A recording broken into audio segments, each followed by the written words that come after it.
There were a lot of questions being asked, and the core question was, how do we address healing the divide factor?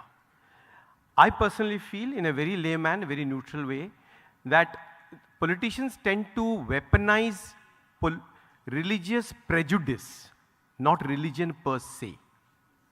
And prejudice flows from individual history around you, circumstances around you. I come from East Bengal, so I know where East Bengalis got prejudiced. My family, including many East Bengalis, got settled in CR Park in Delhi, as Dr. Jung would know. And many of those people, very liberal, very progressive, very well-established people, but down the ages, they made a blanket rule that in CR Park, no Muslim is allowed. Now, do I blame that very genial ex-judge from High Court, or that great doctor who settles in C Block, or so on and so forth? They're all learned, educated people.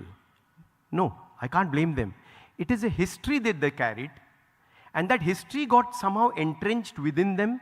It created a certain prejudice, and out of that prejudice came out a certain blanket rule, and in that blanket rule, these applications come. Now these kind of blanket rules, these kind of prejudices can go into a puja pandal also. A Durga Puja pandal also can have a certain casteist separation.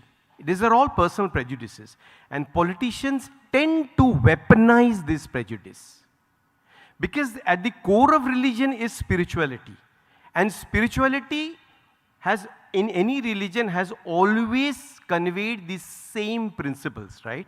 Like everyone espoused here, which is love, kindness, and service to humanity. Now, how do you weaponize love or kindness or service to humanity? You can't weaponize these things, but you can definitely weaponize individual prejudice. And when those individuals go to institutions, they carry their prejudice to those institutions, and those institutions can also get prejudiced. Dr. Kaur and me was just discussing, because I was also once upon a time part of a teaching community. I used to teach art in education in schools of Delhi.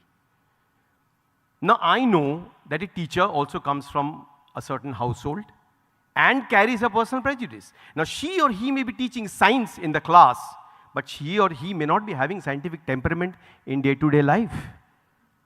He or she may be teaching history in the class, but he or she may not develop a historical perspective in looking towards life and society.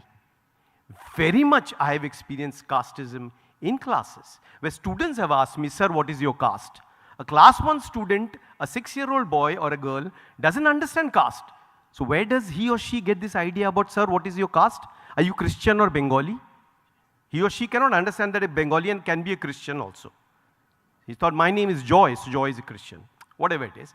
But those ideas come from the household, from the house, from what he or she hears in the dining table, what the parents are discussing.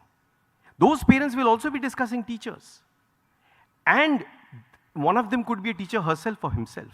So personal prejudices is what we need to focus on. How do we get rid of these personal prejudices? And that can only happen if we go back to the core of our spiritual past. I'll give you a small example and then I'll leave the days. And this is my personal life. My mother was a deeply religious person. She was and is. Her everyday puja, her various worshipping of various deities, her taking her guru's name, everything is very much part and parcel of her day-to-day life. And yet, from that, she developed deep compassion for all creatures, not just human beings, but all creatures. I have seen her talking to birds in our rooftop. There were different crows who would be coming, and she would be feeding different crows, and she would be giving names to each crow and talking to each crow. Now this seems like very simplistic and innocent behavior, but that innocence comes from compassion, and compassion comes from a spirituality. How do you weaponize compassion? You can't weaponize compassion. She cannot be swayed by any communalism or any prejudice, because she is compassionate, and the compassion is coming from a spiritualism. My father, who is a product of the Bengal Renaissance, so to say, which may have collapsed right now in Bengal, so pardon me, but having said that, he comes from that space where a large part of his family was leftist.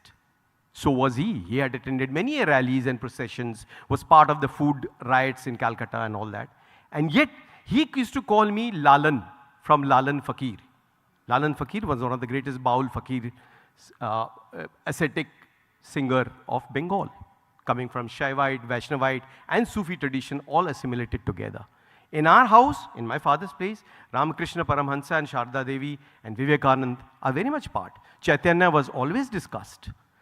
Tagore, his spiritualism and environmentalism fueling his poetry was always discussed. So this is all part of his rational discourse. His rationalism and his spiritualism were not separate. They were all the same. That was the root. Somewhere along the way, we, so-called progressives and liberals, also created a binary. And I know it. As part of my student politics days, I have seen how we have constantly tried to bracket people that he is not exactly like us, so he is different. So one of my leftist friends would say, oh, Tagore is broadly humanist. In other words, what he's trying to say is, oh, he's not radical enough to be accepted by us.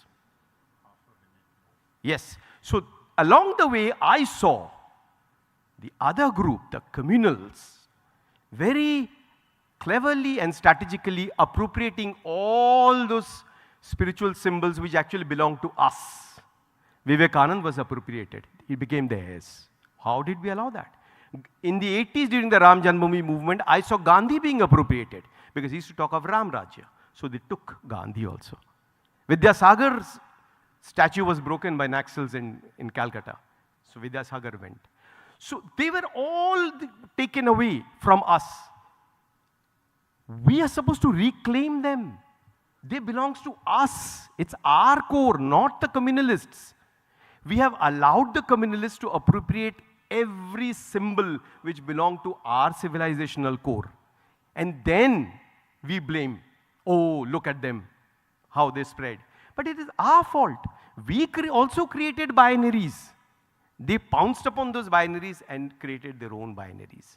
So we need to also work, try to take away the binaries and take the Gandhian way of assimilation, where he said, your inner voice, which is your inner conscience, is your moral voice. And if that is saying this is wrong, it doesn't matter if it is right for your family, your son, your wife, whatever, it is wrong. Because it doesn't serve the greater good. And that is the highest moral authority, your inner voice. And your inner voice comes from your spiritual core, your conscience. Nothing is above your conscience. Thank you so much.